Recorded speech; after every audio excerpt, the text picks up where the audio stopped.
Agora você ouve uma palavra de vida com o pastor Érico Rodolfo Bussinger.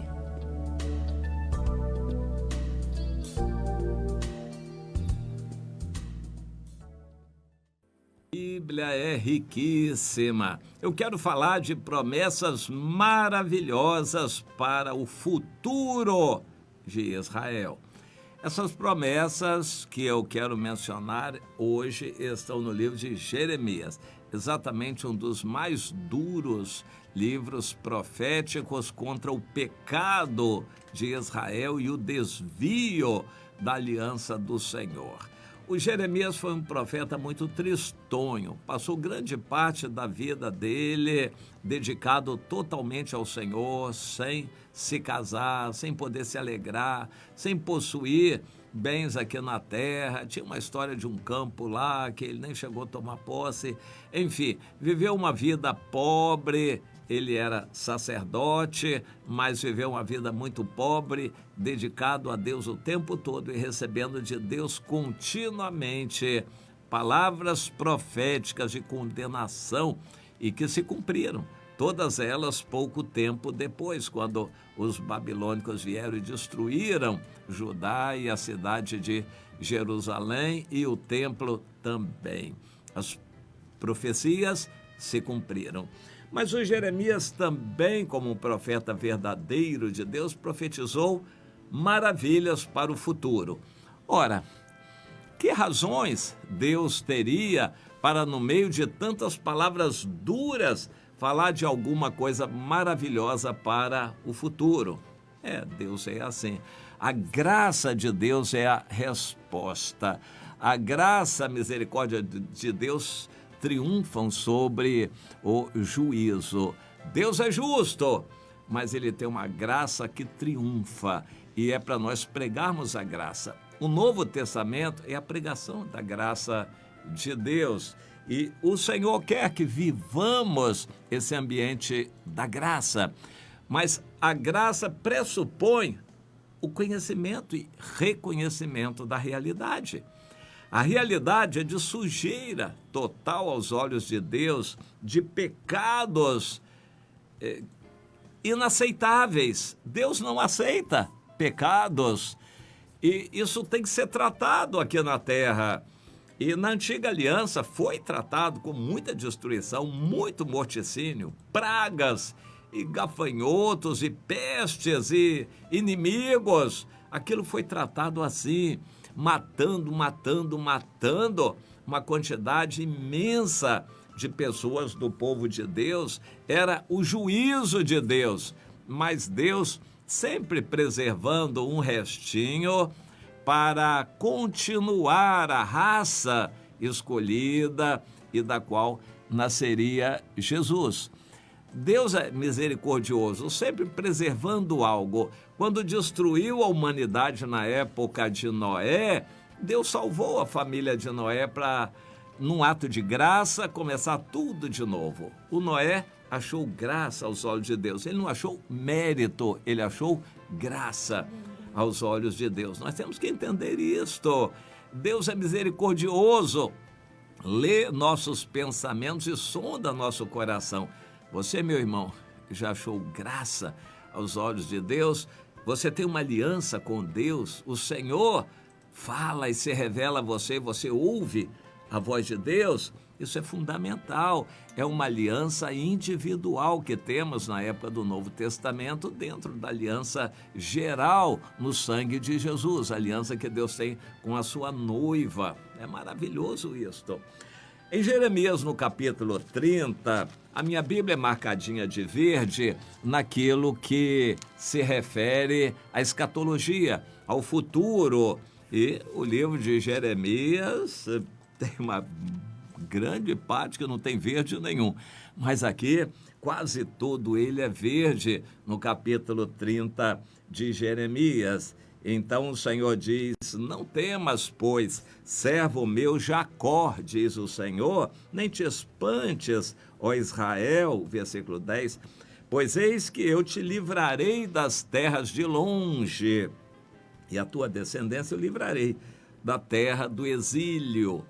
Jacó voltará e ficará tranquilo e em sossego, e não haverá quem o atemorize, porque eu sou contigo, serei. Diz o Senhor para salvar-te. Castigar-te-ei em justa medida, não te inocentarei de todo. Interessante como Deus concilia a justiça com a misericórdia, a verdade com a graça. Deus é justo, é tremendo para conciliar essas coisas. Tudo que ele faz atende à justiça, não tem quebra-galho com Deus. O Senhor não passa a mão na cabeça de quem está vivendo em pecado. Ele denuncia o pecado e ajuda a pessoa a se consertar, confessando, reconhecendo, assumindo a culpa e crendo no sangue de Jesus. Esse processo não pode ser ignorado. Mas Israel ignorou. O sangue do Cordeiro eles já não apresentavam. Durante esses 2000 anos da Era da Graça, os judeus não apresentaram o sangue do Cordeiro. Mas na época de Jesus, eles também já estavam bem longe da aliança com o Senhor. E o sangue do Cordeiro foi totalmente cancelado, porque o templo foi destruído. Mas Deus vai restaurar a sorte de Israel e ter um futuro glorioso, porque ele prometeu isto a Abraão, seu amigo. E o Senhor diz então no versículo 18: eis que eu restaurarei a sorte das tendas de Jacó e me compadecerei das suas moradas. Tendas. O Senhor não faz questão de casas bonitas. Nós precisamos valorizar a comunhão com o Senhor, ainda que seja em tendas. Davi valorizou isso, fez uma tenda especial para o Senhor. E o Salomão desmontou aquela tenda, mas o Senhor profetizou que essa tenda, o tabernáculo de Davi, que estava caído, seria reerguido. E no capítulo 15 de Atos dos Apóstolos, o Tiago, irmão carnal de Jesus, teve a revelação de que a pregação do Evangelho e a formação de células, grupos de 2 ou 3 ou quantos sejam, no mundo todo, isso representa o cumprimento daquela profecia, o tabernáculo de Davi reerguido, tendas. O Evangelho é para ser vivenciado em tendas. O templo não é para ser o centro da religião, mas Jesus e o Espírito Santo, o nosso fator de unidade.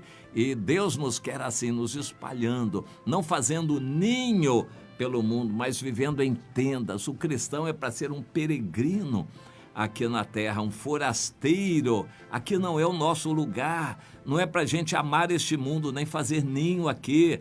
A nossa pátria está no céu, nossa Jerusalém está lá, e nós devemos pôr o nosso coração na Jerusalém celestial.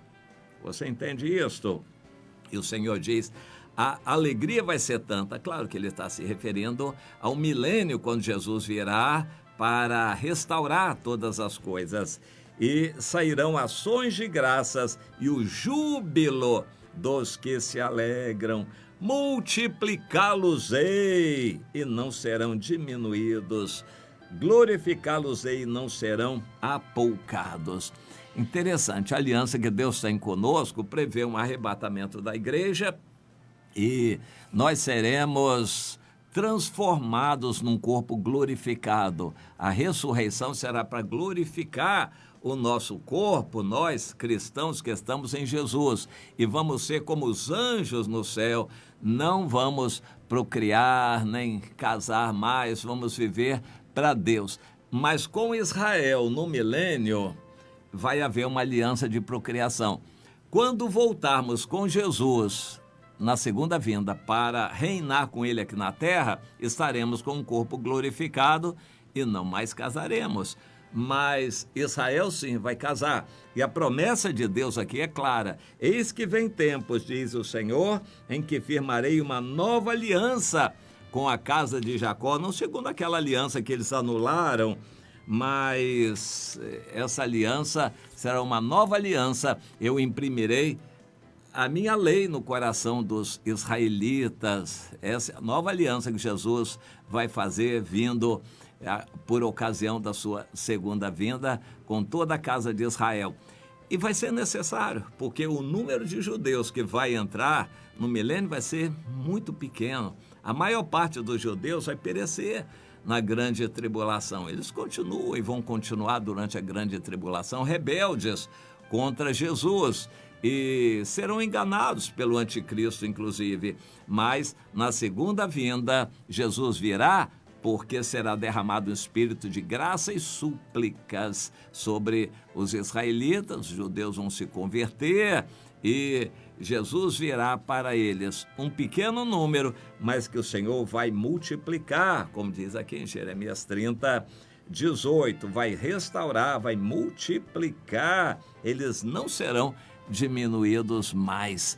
Vai ser um número crescente de israelitas aqui no milênio, na terra, e nós com eles formando um só povo do Senhor. Nós estaremos governando as cidades, reinando sobre as nações, e os judeus estarão como sacerdotes atuando em Israel e abençoando o mundo todo.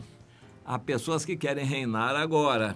O reino agora é de Satanás, não é de Deus. O mundo está posto no maligno. Satanás quis abreviar o trabalho de Jesus, oferecendo já naquela época o mundo, mas Jesus rejeitou.